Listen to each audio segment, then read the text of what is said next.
Good morning. Welcome to Trinity Episcopal Parish's discussion over the Mosaic of Christian Belief, the second edition by Roger Olsen. If you have been tuning in with us for the past little bit, you will know that we have been discussing various basic theological positions that Christians hold. This is a wide swath of things that we're talking about, but we're treating each of these as particular building blocks, particular areas of inquiry in which we can more widely understand the mosaic, the diversity, legitimate diversity of Christian belief. This week, we're going to be talking about creation. We're going to be talking about God's act of making the stuff that we see. Ourselves, the world we see, the tree over there, the bush over there, the sun, the moon, etc. The making of these things. And discussing the particular diversities within the Christian tradition about these beliefs. Now, it may come as no surprise to you that this particular area, in a lot of ways, in the modern period, has revolved around the question of how. Of how did God create? Or how do we understand the Christian theology of creation? And this word how involves the in a lot of ways, involves the scientific debates of the 19th, 20th, and 21st century involving creation. Now, if you have come here looking for a discussion as to how God created, that's not what we're going to be talking about this morning. In fact, the theology involved in creation, especially in the early church, did not revolve around the precision as to how these things came about. The early church was not nearly as interested in how the universe came to be as it is, as they were in the theological propositions that were behind behind why God created the universe. So the early Christians were much more interested in why than they were in how. This one right here is the one that is still very hotly debated within the Christian tradition, and especially within the creationism versus evolution debate. That's not what we're going to get into this morning. That is up to your own decision. That is up to your own inquiry in order to come to the appropriate place that you believe you must. We're not really going to be dealing with this morning. Rather, what we're going to be examining, because the Bible is much more explicit about why than it is about how. And we're going to be talking about the theology of creation and what is the proper understanding within a Christian tradition about what we understand about the world. After all, what we understand about the world and what we understand about each other as creations within the world and what we understand about God as being distinct from the world is really important to our everyday lives. It affects the way that we worship, it affects the way that we live with each other, it affects the way that we actually philosophically interact with each other. And so it's really important to understand the why, much more than I think the how. So as we get into the how, as we get into the why, we need to rewind all the way back into the early Christian traditions surrounding what we understand as the consensus about this why. So with that, let's get into a little bit of the consensus. So our consensus within the tradition, for those of us who have been along the ride here, the consensus is what have all Christians generally held to be true about this subject. So with creation, what is our consensus? Olsen highlights 4 general areas in which we are in general consensus about. And this will hold widely true for most Christian traditions, with perhaps nuance being added to this a little bit. But these are kind of the broad generalizations as to what Christians generally believe about creation. Number 1, we first and foremost hold that God is the source of all that is.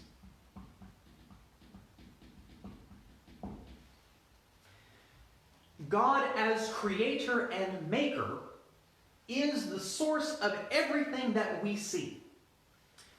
God is the source of your creation and my creation. God is the source of the creation of the physical universe. God is the creation of the laws within the physical universe.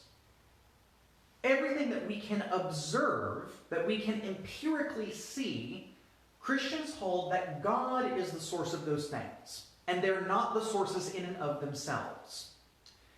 Even the word creation involves the idea of a creator. Creation assumes that there is a creator, which is why in some secular circles you will not see the word creation, you'll not see the word creation or creature used. So creature, of course, also assumes a creator. So the idea of creation, creator, creature, you won't see that in a lot of secular circles because they want to avoid the language that implicitly requires a creator. But for us as Christians, number 1, God is the source of all that we see. You can see this borne out in various passages, most explicitly in the Genesis 1 and 2 passages. God, as God sits in the eternity, looks and says, "Let there be light," and so there was. And of course we go through the creation cycles. Let there be a separation of the lights. Let there be a separation of the waters on the earth. Let there be land. Let there be fish. Let there be animals. And then let there be humanity. So you have, of course, in the creation accounts of Genesis, you have a very explicit thing that God is the source of all that is. And specifically, God being, as one theologian would put it, not of the furniture of the universe. God is not a creation himself, but God creates the creation. And God being the source of all that is a foundational statement that basically all Christians hold. In fact, all theists will generally hold that God is the source of all that is. And within Christianity, we of course hold that as well. Number 2, and this involves creatures. Number 2, creatures, again, creatures imply that there's a creator. Creatures are dependent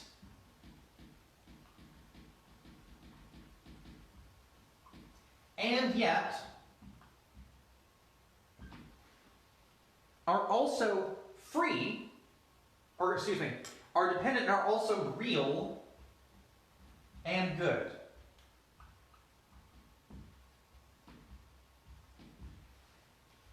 When God created the heavens and the earth in Genesis, every single bit of the way, God looks at what he has done and says, it is good. In fact, you get this every single time God creates something. But interestingly enough, when he gets to humanity, God actually says that this is very good.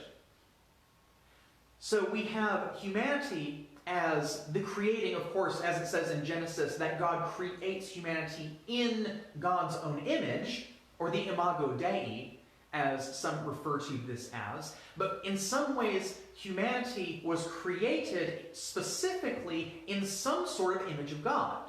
This is what we referenced last week, by the way, when we talked about St. Augustine's psychological analogy of the Trinity, where because we assume and because we believe in the Genesis passage that God did create us in some sort of way, shape, and form in his own image, that we have some sort of interior knowledge of what God's interior could be like. But creatures, whether it's humanity or other, are dependent. That's the big one. Creatures are dependent upon God. As it would say, whether you read from the Gospels and Jesus' talk about the lilies of the field being clothed, even in more splendor than Solomon was, and yet God gives even the sparrows food, God gives the birds food, and are we not of more value than birds? Basically is what Jesus says. But nonetheless, in that, especially in the Psalms and in the prophets, God is the provider for all that are dependent upon God. And all creatures are dependent upon God to be given their food in due season, so to speak. But here's the thing. Creatures are real. We'll get into this in just a bit, but the idea that creatures are not just fake stuff. We're not unreal things. We are a tangible kind of thing that is made by God. We're not illusory things that we are simply perceiving as being there and yet not there. We are actually beings that have substance to them and not just emptiness. We're not just illusory in the way that we are only a spiritual kind of being and that we're not really a physical being. But we're also created good. Now, this is something that might sound strange to some of us if we don't carefully think about this. In God's original creation, God creates everything as good. God creates everything as having an integral goodness to themselves. They have an integrity that is from God the Creator.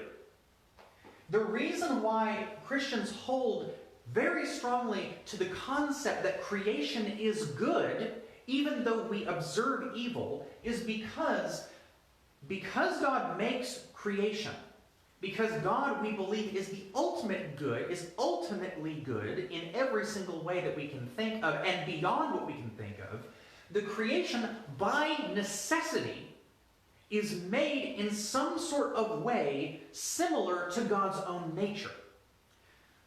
God, we do not say, under any circumstance in the Christian tradition, we do not say that God is the creator of evil. I'm just going to say that plainly. We do not say God creates evil. And we'll be getting to why that's important in just a moment.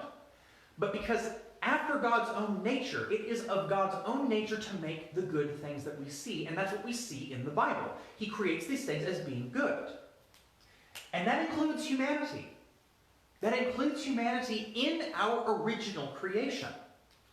The Creator has created out of his own attributes, his own ultimate goodness, another goodness that we don't say is necessarily equal to God's goodness. There's a separation of goodness, but that doesn't make our goodness any lesser in quality than necessarily something that is a moral goodness. God's ultimate goodness is up here. We have a lesser form of that goodness in the creative goodness because we're not equal to God. We are not God. But just because we have a lesser kind of goodness does not make us evil. It doesn't make us necessarily evil if we have a lesser good than God does. Or else we would not be dependent on God, right? So we are dependent upon God. Creatures are real, and creatures are created good in their original creation. That's something that Christians, when we pay attention to our Christian tradition, this is what the tradition says about this. And, number 3, how does God create? Or, more specifically, Why does God create? So metaphysically, God creates out of his own freedom and goodness.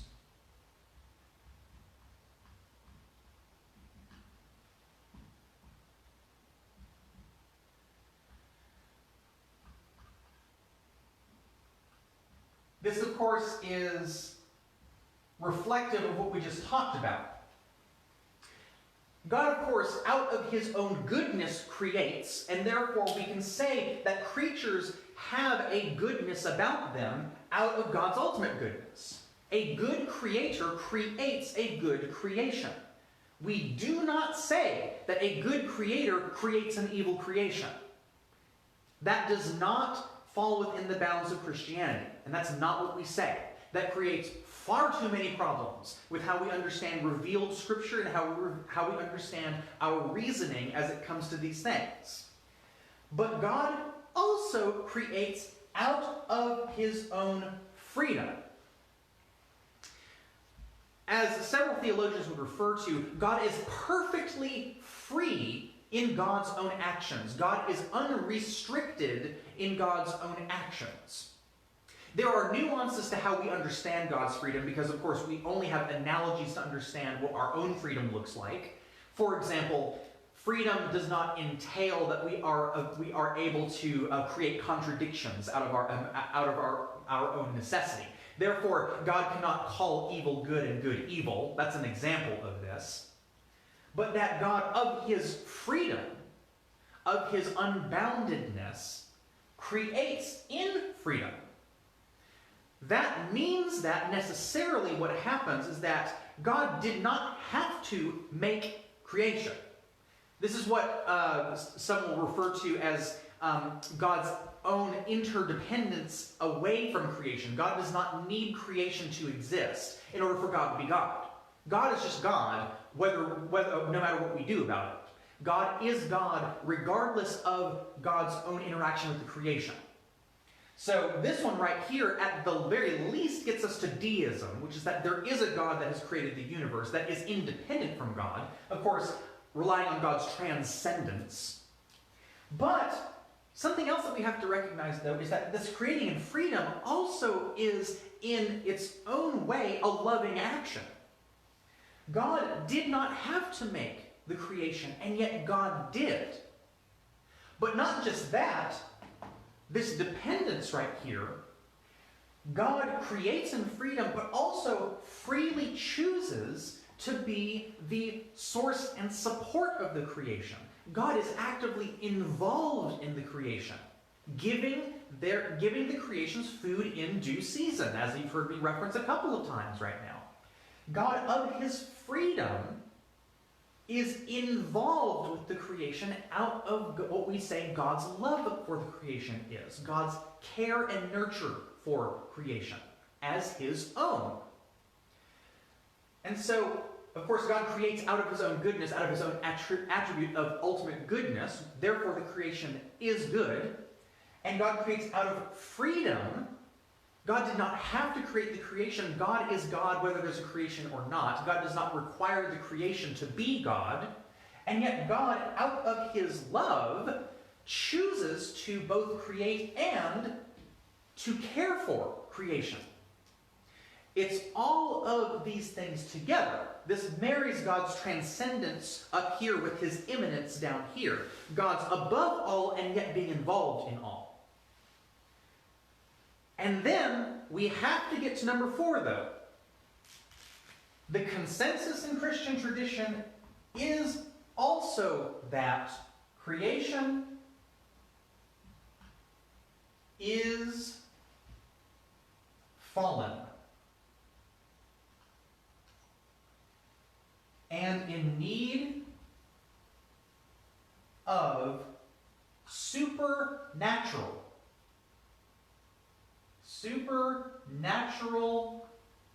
healing.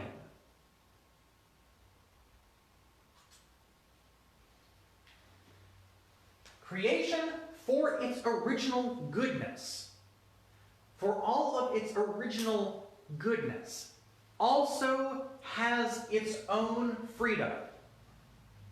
Just as God creates in freedom, his loving act that he didn't have to create if he didn't want to, so also creatures share an attribute of freedom that can be turned in the direction of things that are not good for us.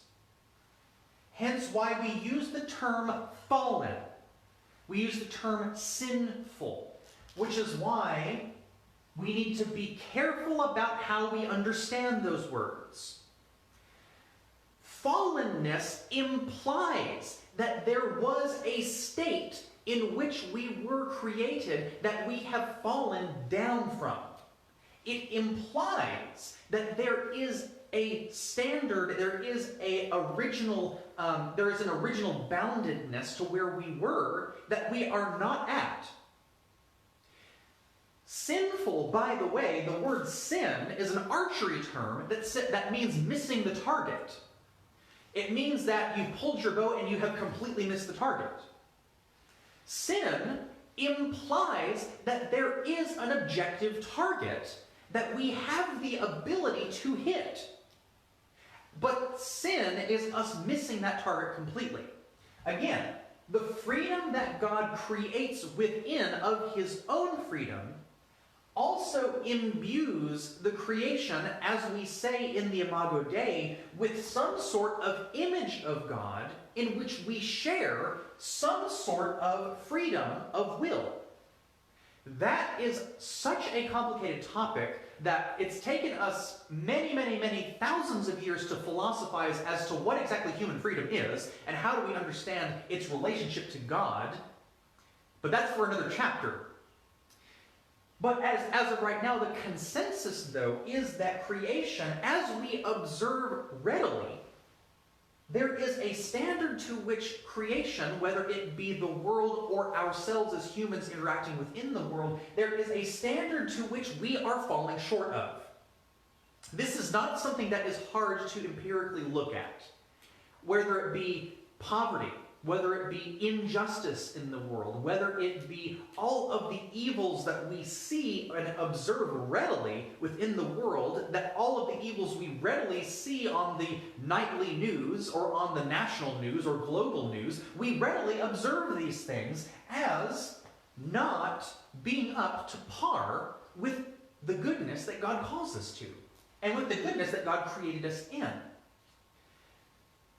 Fallenness, sinfulness, is a missing of that mark.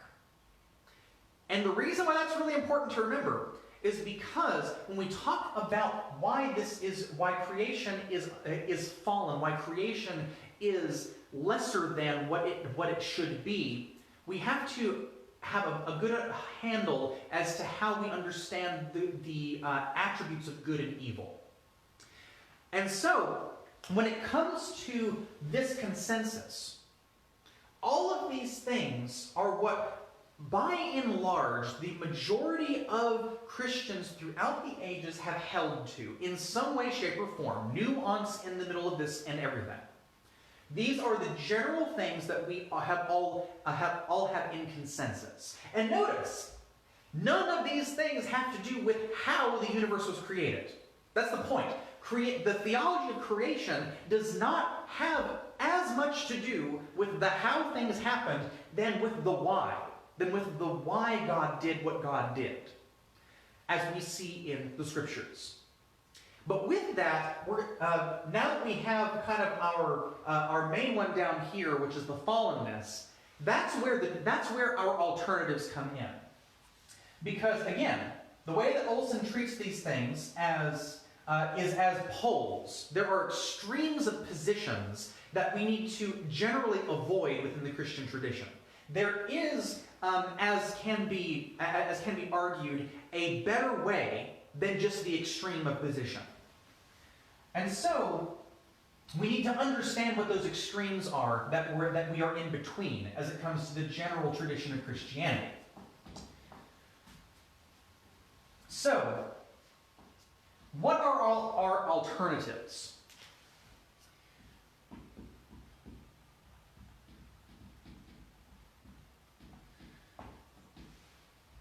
There are three main alternatives that Olsen speaks about as it comes to how we understand creation in a biblical, theologically cogent way that is of the Christian tradition.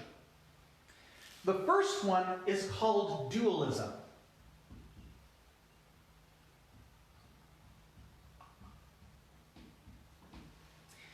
Dualism, at its very basic, implies a duality in both it implies a duality of either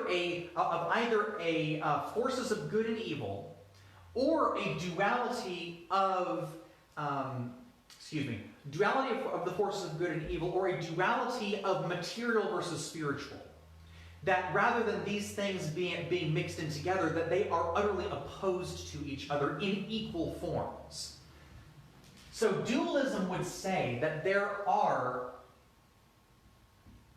two eternal and equal forces of good and evil in the world.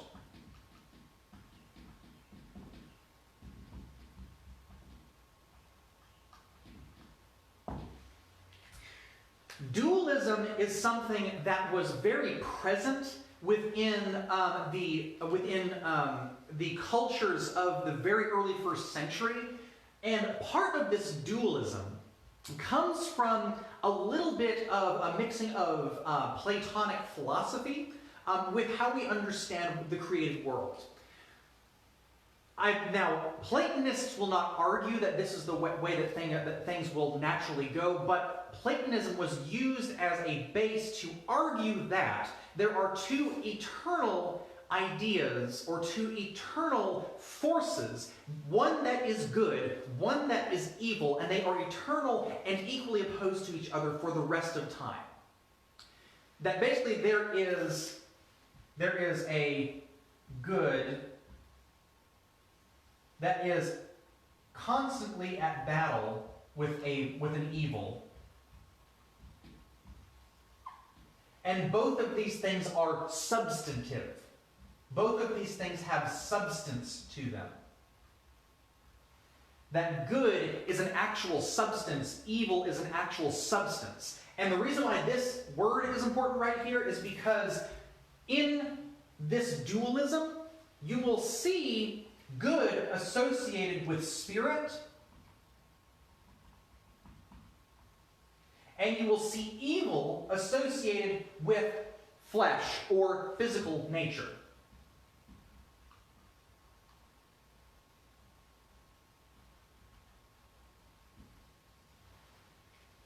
This is where we get into trouble right here in dualism.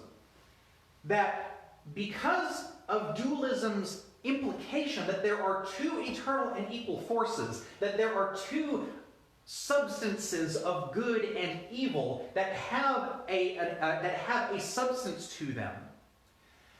And those substances are the substance of spirit and the substance of flesh. Basically, anything that has to do with the flesh or physical is evil and must be suppressed and escaped from. And anything that is spirit is good, and we must strive for that. Dualism is very easy to impose upon Scripture in the New Testament because of the actual discussions of living in the way of the flesh, as St. Paul talks about a lot, and living in the way of the Spirit. However, please do check out N.T. Wright's book over St. Paul, because St. Paul is not a dualist. And I think N.T. Wright and other theologians have proved this very well. St. Paul is not a dualist. St. Paul recognizes something different between these two. But dualism is easy to self-impose on some of the scriptures that we look at. And so, dualism, as it comes to creation, what does dualism do? What dualism does is it turns the physical into an actual substance of evil, something to be escaped from. This runs completely contrary to Genesis chapters 1 and 2, where God creates the physical universe and says it is good by its own being. God doesn't use an adjective by saying, oh, well, that's a good-looking sky that I made there. God doesn't look down and say, oh, isn't that a good-looking plant right there? No. God, by his essential nature, is naming the creation as being substantively good. And so what dualism does not take into account is God's good initial creation. But what dualism also doesn't take into account is that if we believe that God is by his nature good, two eternal equal forces, if we believe that God is the only God, that God is the only good, what happens is that in dualism we create a second and equally opposed God that makes God not the only God anymore. Often what dualism will do is associate this with Satan. It will associate that with Satan as being an equally powerful God or force in opposition to the ultimate good God. Now, this also is unbiblical because Satan, as we see within the scriptures, is a creation. Satan is an angel who has fallen, an original good creation that in God's creation in freedom has exercised his own freedom in not living up to the mark, and continuously does so. But Satan is not the same thing as an eternal and equal to God. Satan is a creation. But what dualism does is it establishes an equality between an ultimate good God and an ultimate evil God, and the way that that substantively works itself out is that the good God created everything that is spirit, and so that's good, and the evil God created everything that is flesh and is physical. So the way that we work out dualism is that we utterly mortify our flesh. We utterly try to escape our flesh as much as possible. We put to death the passions that we have. Now again, that sounds like St. Paul, doesn't it? But again, we have to take Paul in his entire context. Again, Paul's not a dualist. But this is what dualism says. That is why dualism is not within the Christian tradition, because it sets up an ultimate evil opposed to God, but it also denies the goodness of creation, in which the consensus of the Christian tradition has held to be truly good, but fallen. It's different to say that creation is evil than it is to say that creation is good, and yet has fallen below the mark of what it was originally intended to be. That's different things. So that's the first alternative. The second alternative, again, these are polarities.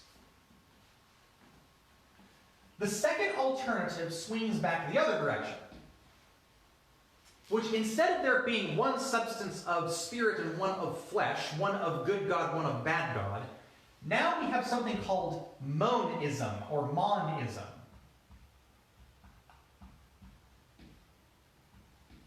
Now, this one right here, this prefix simply means one. What monism says is this, that there is one substance of the universe.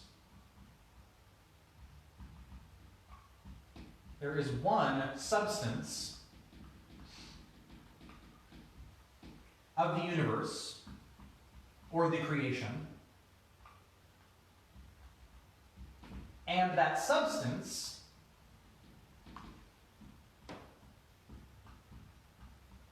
is God. Now, let's break this down. There is one substance to the universe. What this is saying is that there is no difference between spirit and flesh. There is only one substance. There is one substance of the universe, and that one substance of the creation is the substance of God. What this is saying is that when God creates out of God's own self. A piece of God is used, or a piece of God emanates forth, and therefore creation exists. This is the way that usually what this will be is an interpretation of let there be light and there was light. The idea of God's emanations of God's own self go into the universe and create all that there is. Where when God creates out of his own substance. That there is one substance of the universe, there's not a separation. So again, this is the other side, this is the swinging pendulum to the other side. This is not dualist, this is decidedly not dualist. This is monist. There is one substance. Dualism, two substances. Monism, one substance. And that substance is God. Now, the reason why this gets into trouble is because if there is one substance of the universe that is God, how do we account for evil?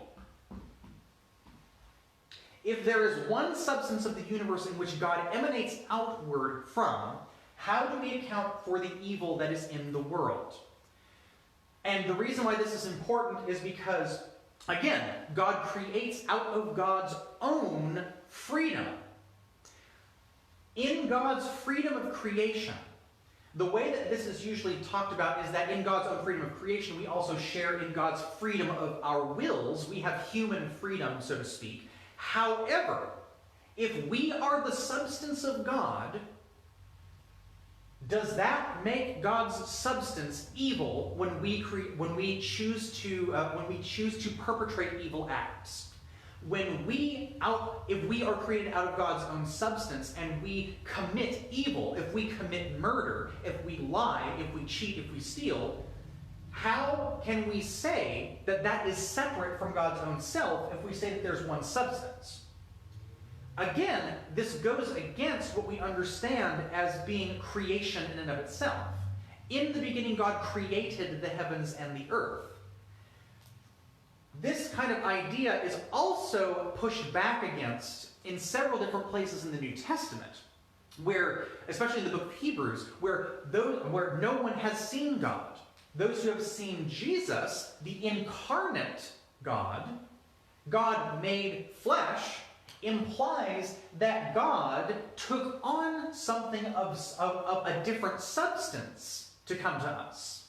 It implies that God took on the stuff of creatures so that creatures could be redeemed.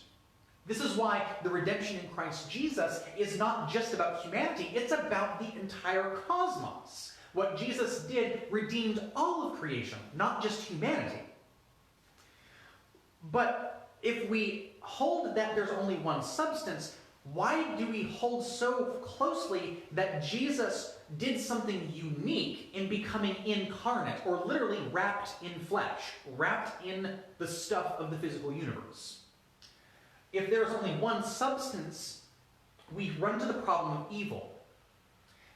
Whereas if the substance of God is what the universe is made out of, why is there the existence of evil? Rather, what Christians have pushed back against both a one substance of creation and a dualism, this is where the concept of creation ex nihilo comes in. This is where orthodoxy will say this, and this is why orthodoxy says this. So, the orthodox response to both of these is creation ex nihilo. Creation out of nothing. The reason why the Orthodox will push towards creation ex nihilo, you can see this all over the early church, is because both of these imply that there is an evilness that the universe exists in dualism, and that there is a single substance that is God, that the universe is created out of, in order to, that makes God culpable for both evil, and also doesn't explain the scriptures in which it seems like Jesus takes on a different substance to come to us in. Ex nihilo means out of nothing. And the reason why the Orthodox, again, this is not an explanation necessarily as to how the universe originally came to be. This is a metaphysical position that says God created not out of any necessity of his own substance, or out of any necessity of an evil substance, but out of nothing. God said, "Let there be light," and there was. There simply was, out of the middle of nothing. Ex nihilo, very interestingly, by the way, has an interesting little peek into some modern positions about the Big Bang. Because while we're not going to be getting into this in this discussion, you need to understand that a Christian was one of the main thinkers of the Big Bang theory. Not the show, but the theory that the universe had an infinitely expanding rate, in which we physically observe empirically how the universe was created. This was a Christian that said this. Mind you, it was not an atheist.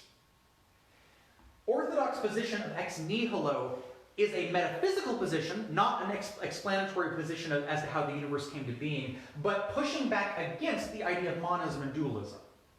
Because creation out of nothing removes God from culpability for evil, but also removes an eternal evil that's opposed to God. Creation is not evil, and creation is not God. Creation is a creation, implying a creator, and therefore of a different substance than God. That's number 2. Number 3. Number 3 is something that we all probably struggle with in the US, which is naturalism.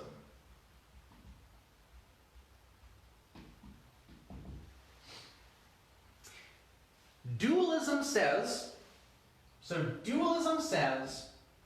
there's an ultimate good and an ultimate evil that are their own substances and are their own oppositional substances, eternal from the beginning. Monism says that there is one substance of which God and creation share.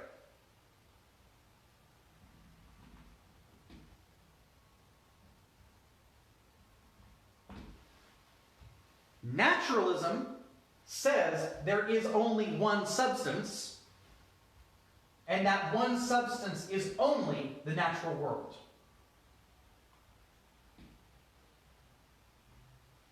That God need not apply, as Laplace would say. That there is one substance, there is one empirical substance, which is the natural world only, and God does not have a substance nor has existence. This one is one that we are very familiar with here in the US.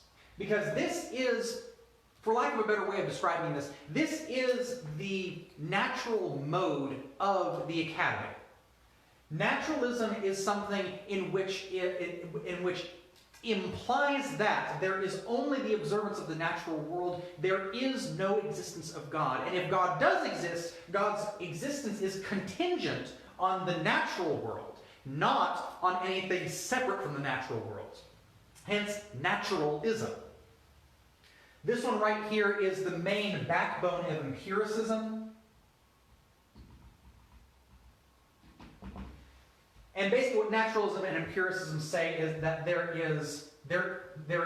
is no God and no substance of God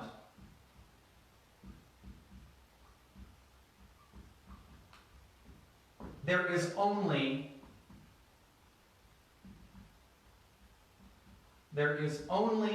the natural world.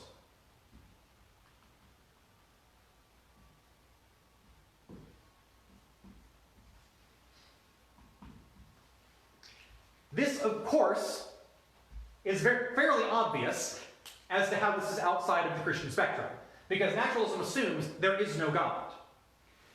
Now, why does naturalism assume this? Let's do some building blocks.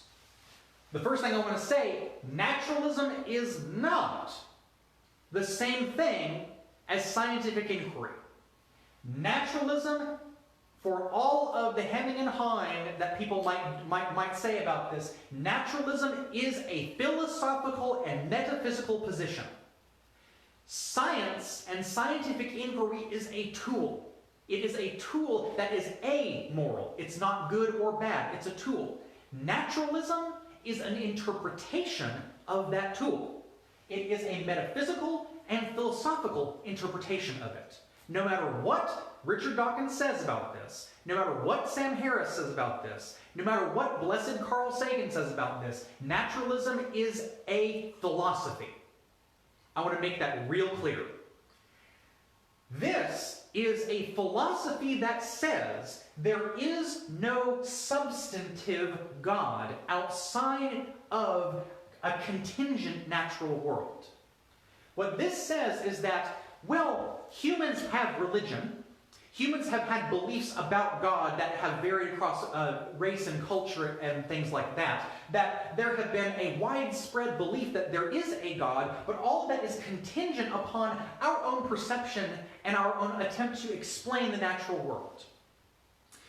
By and large, what naturalists will usually pigeonhole Christians as doing is that, well, you couldn't explain this naturally, so you appeal to God to explain the gaps in your knowledge. When in fact, if you observe the natural world, you can observe and come to your own conclusions using only natural phenomena. And we can get to closer and more accurate representations of reality through just the observation of the natural world with no relation to God. This is what, like I said, this is the default for a lot of natural sciences. I will, however, say Francis Collins, the head of the Human Genomics Project, is an Anglican Christian. So, again, naturalism is not the same thing as scientific inquiry. Naturalism is a philosophy. If the head of the Genomics Project, the Human Genomics Project, that sequenced the genes of humanity, of human beings, if Francis Collins can be a Christian and do that, that should show you that there is a false dichotomy between the natural sciences and religious belief. And so, main thing I want to point out in this one's really obvious as to how this is outside the Christian tradition, but I want to say this is not the same thing as scientific inquiry. And it is demonstrably so. So, those are your three alternatives. Now, let's get to our diversities. The diversity section in this one is going to be real short because they're really self-explanatory. The main stuff that is really important in this chapter is the discussion as to why Christians hold the consensuses that they do. Those first four things of God's source of being, everything is in God's source of being, everything is dependent on God, God's creates in freedom, and that creation is fallen. All of those are the most important parts of this chapter. The diversities are where we have some real spicy debate that, as one of my very good professors and very good friends would say, we focus so much on the beginning of the story that we forget the end of the story. We focus so much on the beginning of how God got this all started that we forget what Jesus has done. So, a lot of the diversity, very, very, very lively debates about this within Christian circles. So I will leave that debate up to you, and I will simply use this as a descriptive tool. So the diversity of belief. There are three of them that he wants to highlight. And the diversity, as he said, the chapter was more about the why God did things, or why we believe certain things that we believe, rather than the how. So guess what? The diversity has a lot to do with the how. The diversity has a lot to do with this question, how. And so, because it focuses on the how, there is, I don't think, any real one satisfactory answer to any of these things. Here's where the diversity comes in. The first one, young earth creationism.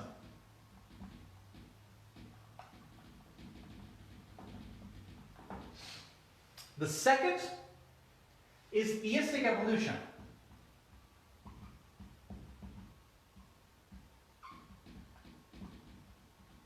And the third is something that Olsen refers to as progressive creationism. Instead of getting into each one of these, because culturally, my guess is that you, the viewer, probably have very strong feelings about all of these. What I will simply say is that all of these things, regardless of one's perception of them, do in fact hold together those first four beliefs. All of these things are attempts at holding together the consensus of Christian tradition without shortchanging anything that's essential. Young Earth creationism. This is one that culturally we probably know pretty well. Young Earth creationism is simply a belief that the Earth is not as old as it seems. Whether this is the looking back at historical record by Bishop Ussher and determining that the world is approximately 6,000 years old, you can read up on that. Whether this is the geological kind of argument about how the flood in the Genesis chapter of Noah has impressed upon the world a rapid dying event that would make the world seem older than it is. Young Earth creationism holds that, and the importance is that Young Earth creationism holds the Genesis 1 and 2 passages as being actual descriptors of the way that the universe came about. The general way of understanding this, there's nuance in this, I know, but the general way of understanding this is that every single account in Genesis 1 and 2 of the way that God created is, in fact, exactly wooden literal what happened within the record of creation. Again, this one relies on other theology. This relies on an inerrancy of Scripture and infallibility of Scripture, which all of these hold. All of these hold Scripture as being infallible, but the way that the creation account is interpreted is being literal. Theologians in the early church, by and large, interpreted the creation story of Genesis as being true, but not necessarily exactly how it happened. See St. Augustine's The City of God. Augustine treats it as an allegory. Many Christian fathers treat it as an allegory because they're not interested in the how, they're interested in the why. But for our modern ears, especially in the wake of the Enlightenment and in the wake of Charles Darwin's Origin of Species and in the wake of the theory of evolution being more meted out, this one right here becomes very important for the way that we understand biblical interpretation. And so Young Earth creationism will say the Bible is inerrant in the way that it describes the early creation of the world, and therefore there are reasons to believe that evolution is in fact simply a man-made idea that explains what we believe to be the empirical data, but actually is not explaining anything at all.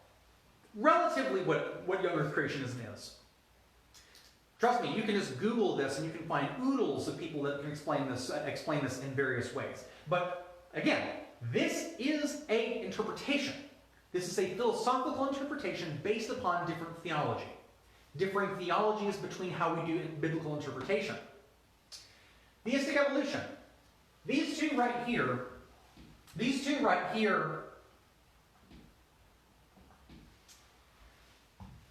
they're not really sides of the pendulum, but these two right here will get into the most argument with each other.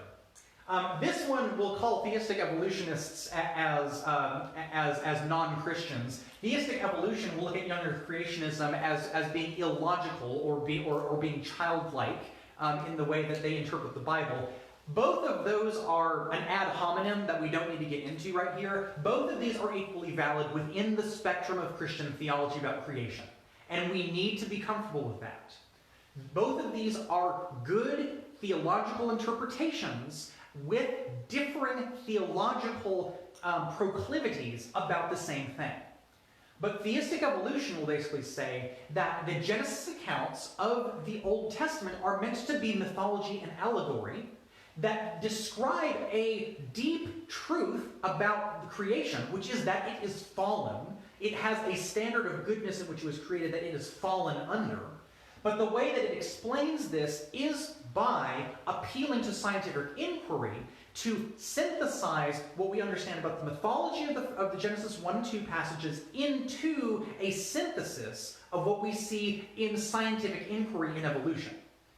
This right here holds all of the things that we believe in the Nicene Creed to be true, all of the miracles that we see within the Bible to be true, but it allegorizes the beginning of the universe.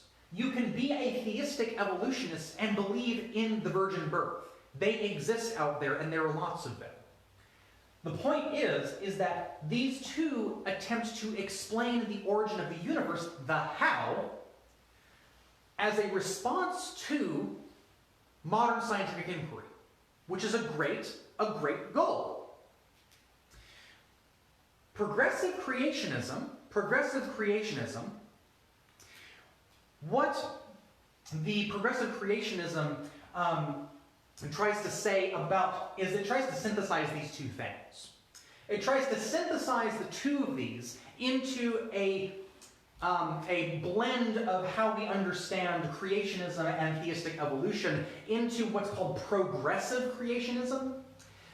What this tries to do, and this is generally the tack that a couple of modern theologians have taken on this, the way that progressive creationism takes this on is that it allegorizes the word day in the creation accounts. What it attempts to do is it attempts to take the creation account and say the word day, in that sense, refers rather to age, or rather to an age that things happen within.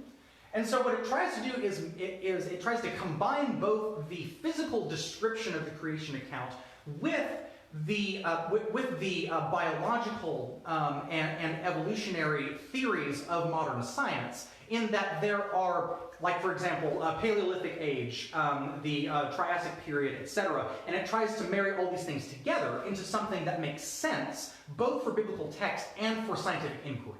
This is the one that people don't like. This is the one that people don't like because it takes the middle route and it makes both sides angry. And so this one is fairly in its infancy. You'll not see a whole bunch of things done about this. What I will say is that probably some of the best thinkers within the Anglican tradition that try to think towards this way would be Sarah Coakley, a theologian that deals a lot with how we understand both modern science and how we understand biblical interpretation. That's generally someone that thinks along these lines. She would probably fall more into the theistic evolution camp than the progressive creationism. But nonetheless, there are many evangelicals who probably fall into the progressive creationism account, or this kind of tack. There's still work to be done as to how to work out all these things. So this is the diversity of opinion within that. But again, the theological accounts of the Bible, of biblical interpretation of the early Christian church, didn't really focus on the how as much as it focused on the why. It focused much more broadly as to how we understand God's broad interaction with the creation. How we understand God's broad engagement with what we believe the creation is and who we believe God is. So these are, like I said, these are modern arguments that people far smarter than me can get into arguments about. But what Olsen wants to point out is that regardless of where we fall within that and how we fall within that, what we need to remember is that we need to focus on the why. So the why is important. Again, this is the most important for Olsen.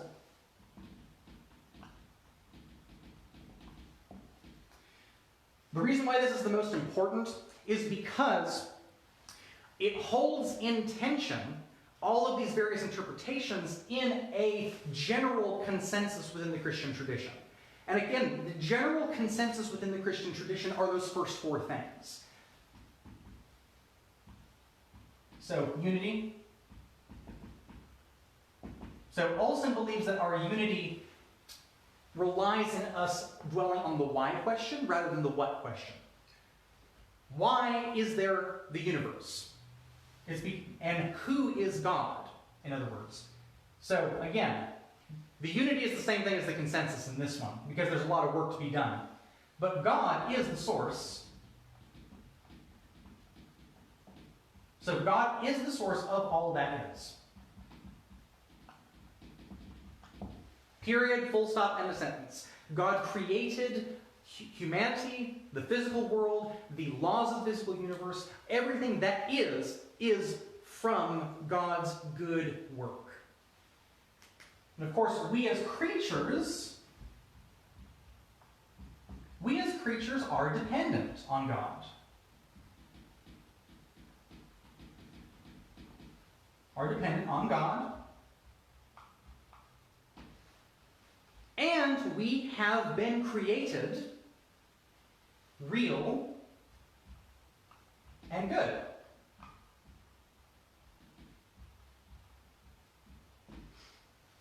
We as creatures are dependent upon our Creator, and that we have been created really. We're not illusory beings that seem to occupy space, and we're created good, as God said in the Genesis accounts. Looks at creation, says it is good. 3, God. Why God creates. God creates in freedom.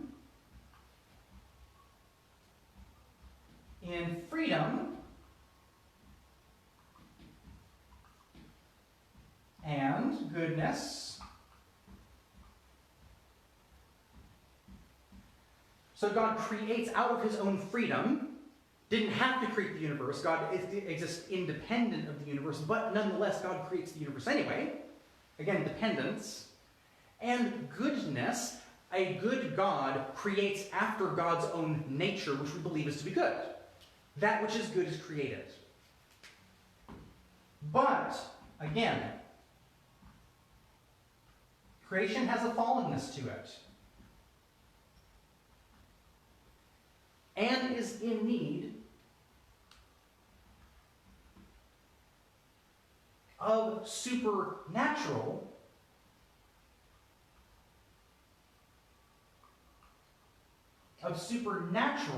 healing. Again, this is why the sacrifice of Jesus Christ, who we in the Christian tradition believe is truly God, fully human, the idea of Jesus' sacrifice, death, and resurrection doesn't just have to do with us humans, but has to do with the redemption of all of that which is made. In John chapter 1, in the prologue to the Gospel of John, it actually strongly indicates the eternal Word of God made flesh, being Jesus. The idea is that the eternal Word is the thing that created everything anyway. That the eternal Word that created all of these things in goodness and freedom, and that eternal Word redeemed the cosmos that God created. And so the cross of Jesus and the resurrection of Jesus is a cosmic event, and not simply something tied to one's eternal destiny of where we go after we die. Rather, it is a redemption of the whole creation. And in fact, this is referenced in St. Paul when he says, all creation groans for redemption. And of course, the redemption that Paul's talking about in that passage is the second coming of Christ, setting all things anew, creating a new heaven and earth. And so, generally, the consensus within the tradition falls along these 4 things. And the rest is up for lively debate and discussion.